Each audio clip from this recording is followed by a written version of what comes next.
A devastating inferno raged through Hong Kong's Wang Fuk Court complex for a second day, leaving at least 44 dead and raising urgent questions about safety standards in the city's high-rise buildings. But here's where it gets controversial. Authorities suspect gross negligence by a construction company, whose directors and an engineering consultant were arrested on manslaughter charges.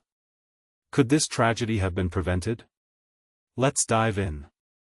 The fire, which began mid-afternoon on Wednesday, quickly engulfed 7 of the complex's 8 buildings in Tai Po district, a northern suburb near the mainland border.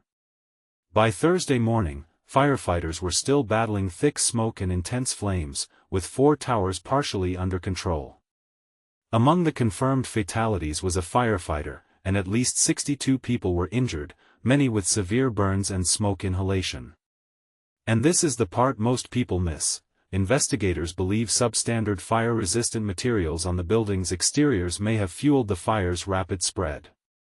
Police also discovered highly flammable styrofoam attached to windows near elevator lobbies, allegedly installed by the construction company. Why was it there? That remains unclear, but Security Secretary Chris Tang vowed to investigate further. The blaze originated on the external scaffolding of a 32-story tower, spreading via bamboo scaffolding and construction netting, likely aided by windy conditions. Firefighters used ladder trucks to douse the flames, but the operation was hampered by falling debris, extreme heat, and hazardous conditions inside the buildings.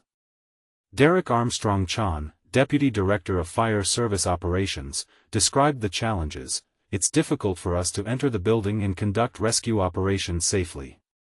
The complex, built in the 1980s and home to nearly 4,800 residents, was undergoing major renovations. Approximately 900 people were evacuated to temporary shelters, but as of midnight, 279 remained missing.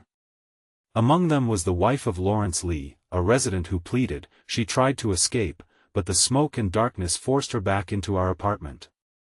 Hong Kong leader John Lee announced that the government would prioritize disaster response, halting promotional activities for the December 7 Legislative Council elections. Chinese leader Xi Jinping offered condolences, urging efforts to minimize casualties. Meanwhile, New Zealand's Ministry of Foreign Affairs confirmed no Kiwis were believed to be among the victims, though 62 were registered in Hong Kong at the time. This fire marks Hong Kong's deadliest in decades, surpassing the 1996 Kowloon blaze that killed 41. But here's the bigger question: as cities grow denser and renovations become more frequent, are we doing enough to ensure safety? Share your thoughts in the comments. This is a conversation we can't afford to ignore.